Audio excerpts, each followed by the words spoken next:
Hello दोस्तों, स्वागत है आप सभी का एग्जाम बी में। सो गाइस, सुबह सुबह ना एक बहुत अच्छी गुड न्यूज़ है आप सभी के लिए। यहाँ पे ना एक लेवल 10 की जॉब आई है। हालांकि उसमें वैकेंसी कम है। तो ये है आपकी वैकेंसी किसकी? आप देखोगे सीबीएसई की। सीबीएसई क्या कराता है? बोर्ड एग्जामिनेशन कराता है भारत में, ठीक है, central board of secondary education. Okay, चलो देखते हैं हम लोग इसमें क्या क्या इंपॉर्टेंट है भाई आप सभी के लिए। ओके, छोटा वीडियो रखेंगे ताकि आप लोग ज़्यादा समझ पाओ। अब यहाँ पे देखो, आप जो नॉर्मल ग्रेजुएशन वाला बंदा है वो ये भर सकता है बस। असिस्टेंट सेक्रेटरी एडमिनिस्ट्रेशन, पे लेवल 10 है, जिसका मैक्सिमम एज इसमें 35 मांगी गई है, टोटल पोस्ट में 18 है। ओके, अब यहाँ पे एक ग्रुप ए की सर्विसेज है। ये एकेडमिक्स भी इसमें थोड़ा आपको कंसर्न एमए चाहिए, स्किल एजुकेशन ट्रेनिंग, ठीक है। अकाउंट्स ऑफिसर भी आप भर सकते हो अगर आपने यहाँ पर करा हुआ है अच्छे तरीके से, मतलब अकाउंट्स का बीकॉम वाला ना। जूनियर इंजीनियर है 32, जूनियर ट्रांसलेशन ऑफिसर है 30, ये भर सकते हो आप। अकाउंटेंट पे लेवल 4 वाला, ओके, ये आपका 30 है। जूनियर अकाउंटेंट ये आपका 27 है। तो ये इतनी पोस्ट है आपकी जो कि इंपॉर्टेंट है। ग्रुप ए की सर्विसेज ये आपकी, ये इंपॉर्टेंट है बस, जो कि मैं आपको बता रहा हूँ, ठीक है। अब हम लोग यहाँ पे देखेंगे भाई क्या क्या है आप लोगों का। 12 मार्च से स्टार्ट होगा और 11 अप्रैल तक चलेगा, मतलब एक महीने तक का यहाँ पे पूरा टाइम है आपके पास। 11 अप्रैल इसकी लास्ट डेट होगी। ओके, तो ये चीजें देख लेना आप लोग। अब ये आया आपका assistant secretary administration, total post 18 है। तो इसमें कोई आपको वो नहीं है, सबको इसमें भर सकते हैं। असिस्टेंट सेक्रेटरी एकेडमिक्स, हिंदी में एक है, इंग्लिश में एक है, फिजिक्स में एक है, बायोलॉजी में एक, में केमिस्ट्री एजुकेशन, ऐसा करते करते इसमें सब में एक एक है। टोटल इसमें यहाँ पे कितनी है आपकी? 16 है। Okay, assistant secretary skill education, IT हो गया, एग्रीकल्चर हो गया, food management, BFSI and marketing, tourism, beauty and wellness, ये आपका एक एक है। ट्रेनिंग वाले में education, mathematics, physics, chemistry, biology, commerce, IT, multimedia and mass communication, design, English, Hindi और डिजाइन। ओके, अकाउंट्स ऑफिसर में 3 वैकेंसी है। जेई में 17 है, जेटीओ में 7 है, अकाउंटेंट में 7 है और जूनियर अकाउंटेंट में 20 है। रिजर्वेशन आपका यहाँ पे वैसे चलता रहेगा जो आपका चलता है। ओके, अब 35 है यार इसमें एज था ना, तो वो आप लोग ध्यान देना। और मैंने आपको बाकी सारी डेट भी बता दी है जो कि आपके एग्जाम के लिए इंपॉर्टेंट है। देखो, असिस्टेंट सेक्रेटरी एडमिनिस्ट्रेशन के लिए आपका बैचलर डिग्री चाहिए और कुछ नहीं चाहिए।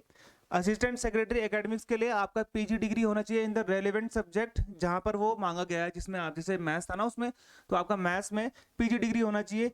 BEd degree from a recognised BEd भी होना चाहिए आपका, एनईटी, एसएलईटी और इक्विवेलेंट डॉक्टरेट डिग्री भी अगर आपकी है तो बढ़िया है। ओके, अब यहाँ पे एमएड पीएचडी मांगा, पता नहीं क्या क्या मांगा हुआ इसमें। ओके, तो ये है आपका हो गया, ये हो गया। असिस्टेंट सेक्रेटरी स्किल एजुकेशन में भी post graduate degree in any discipline from a recognised university, आपका किसी भी उसमें चल जाएगा, स्किल एजुकेशन में आपका चल जाएगा। डिजायरेबल है, यानी कि जरूरी नहीं है। 4 year bachelor degree in engineering, IT मांगा हुआ है, ऐसा करके कुछ मांगा हुआ है इन्होंने। ओके, ज्यादा जरूरी नहीं है वो। 30 साल है उसमें। असिस्टेंट सेक्रेटरी ट्रेनिंग, ट्रेनिंग वाले में आपका पीजी मांगा गया है रेलिवेंट सब्जेक्ट में, जहां पर जिस ट्रेनिंग का सब्जेक्ट है वो। बीएड डिग्री मांगी गई है और एनईटी, एसएलईटी मांगा गया है, ये आपका यहाँ पे इंपॉर्टेंट है। अकाउंट्स ऑफिसर में आपका बैचलर डिग्री मांगा गया है। Economics, commerce, accounts, finance, business studies, cost accounting as one of the subject, इनमें से एक सब्जेक्ट होना चाहिए। और भी मांगा है, और का मतलब आपको ये भी चाहिए, bachelor degree of organise university institute have, मतलब और का मतलब ये सब आपका चल जाएगा। एंड होता है, चाहिए होता है, और होता है या। एग्जामिनेशन कंडक्ट बाय द, मतलब बैचलर डिग्री चाहिए आपको। पीजी डिग्री भी चल जाएगी आपकी। Okay, economics, commerce, accounts, finance, business studies में से एक सब्जेक्ट होना चाहिए। एमबीए, चार्टर्ड अकाउंटेंट, दोनों चल जाएगा यहाँ पे, ठीक है। डिजायरेबल है आपका यहाँ पे एक्सपीरियंस। जेई में आपको बताए बीई भी चलेगा, पहली बार, बहुत अच्छी बात है। बीटेक भी चलेगा, civil engineering from the university. BE BTech यहाँ पे आपको चाहिए, 32 साल इसमें एज है। जूनियर ट्रांसलेशन ऑफिसर में मास्टर डिग्री चाहिए आपको, एमए करना या फिर एमए, एमएससी जो भी करते हो आप, ठीक है। लेकिन आपका यूनिवर्सिटी लेवल पे हिंदी और इंग्लिश आपका एक सब्जेक्ट होना चाहिए। समझ में आ गया? डिग्री लेवल पे सिंपली ये बोल रहे हैं, यहाँ पे क्या बोल रहे हैं, कंपलसरी इलेक्टिव सब्जेक्ट और as a medium of examination as a bachelor degree level, English और हिंदी आपका होना चाहिए भाई, मास्टर डिग्री के साथ साथ। हाँ, अकाउंटेंट में आपका बैचलर डिग्री चाहिए, सेम है जैसे कि ऊपर था। टाइपिंग स्पीड भी चाहिए भाई इसमें, 35 वर्ड पर मिनट इंग्लिश में और 30 वर्ड पर मिनट हिंदी में चाहिए। जूनियर अकाउंटेंट में 12th क्लास चाहिए और स्पीड चाहिए आपको टाइपिंग की। तो ये है आपका एज, आप लोग को बता चुका हूँ, SC ST, ठीक है। द कैंडिडेट 18 साल होनी चाहिए न्यूनतम एज, कब? 11 अप्रैल 2024 को। समझ में आ गया आपका? ठीक है, और ये सब है आप लोगों के लिए यहाँ पे जो रिलैक्सेशन होता है। एग्जामिनेशन फीस कितना होगा भाई आप लोगों का? तो यहाँ पे ग्रुप ए के लिए आपका 1500 रुपये, ग्रुप बी और सी के लिए 800 रुपये। Okay, mode of payment online आपको करना पड़ेगा भाई, ऐसा कुछ है नहीं इसमें।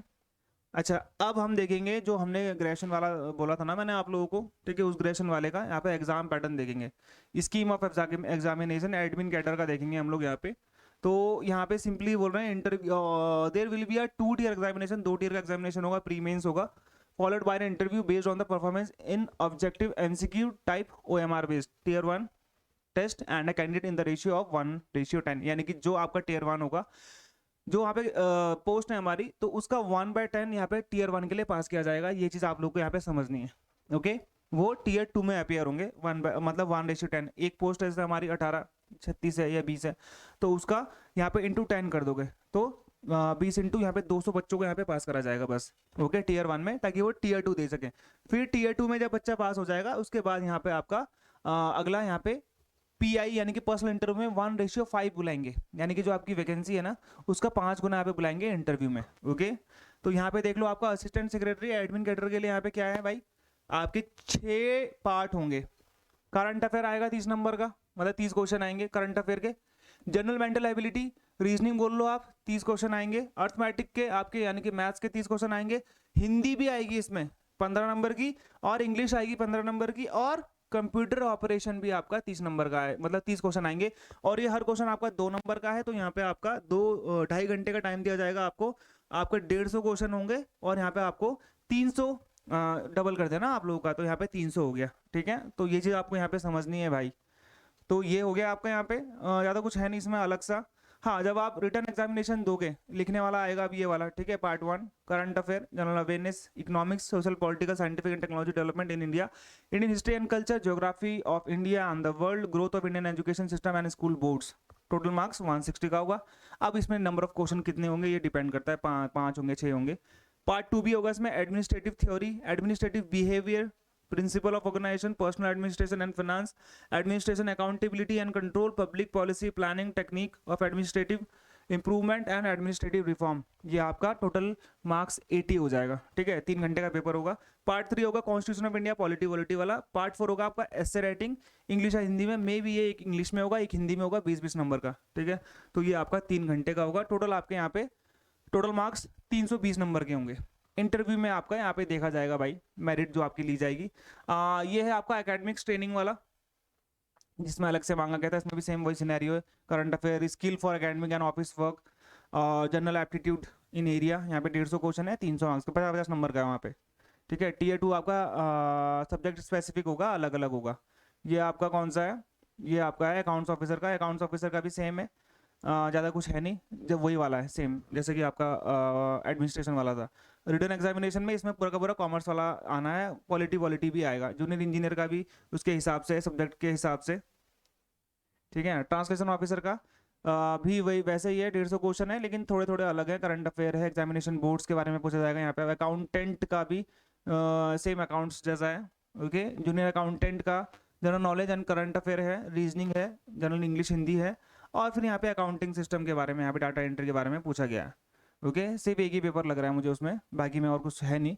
कट ऑफ यहाँ पे इन्होंने पहले बता दिया है, ऐसा कुछ होगा नहीं, मुझे पता है। जूनियर ये सब हो गया। ठीक है, स्किल टेस्ट आपका सिर्फ अकाउंटेंट और जूनियर अकाउंटेंट में है, जो कि आपका क्या है, टाइपिंग है। नेम ऑफ द पोस्ट, ठीक है। Expected level of knowledge for conducting examination, जो आपका असिस्टेंट सेक्रेटरी होगा एडमिनिस्ट्रेशन का, उसका लेवल एग्जामिनेशन ग्रेजुएशन वाला होगा। असिस्टेंट सेक्रेटरी एकेडमी का ग्रेजुएशन PG वाला, मतलब कि लेवल ऑफ एग्जामिनेशन बहुत सही आने वाला है इसका। ठीक है, लेवल ऑफ एग्जामिनेशन काफ़ी अच्छा होगा। ये सिटी ऑफ एग्जामिनेशन है, आई थिंक देहरादून, उत्तराखंड में एक ही जगह है, देहरादून में, और राजस्थान में सिर्फ अजमेर में है। ओके, अच्छी बात है, जयपुर जोधपुर नहीं पड़ा। ओके, मतलब हर ये स्टेट्स हैं, और इन स्टेट में इस जगह पे होगा। उत्तराखंड का सिर्फ देहरादून में है। अगर मान लो आप चमोली से भरते हो, कहीं और से भरते हो, तो यहाँ पे सिर्फ आपका देहरादून रहेगा। राजस्थान वाले का पेपर सिर्फ अजमेर में होगा। अच्छी बात है, मतलब ये अच्छा है कि भाई सिर्फ वहीं पर ही पढ़ रहा है जहाँ पे है। ओके, मार्किंग स्कीम, तो यहाँ पर ये आपका हर क्वेश्चन के 2 मार्क्स है, करेक्ट एंड 0.5 समझ में आ गया अब आपका। तो 1/4 नेगेटिव मार्किंग है, तो ज़्यादा फर्क नहीं पड़ता है भाई। ठीक है, 1/4 है नेगेटिव मार्किंग, अच्छा है।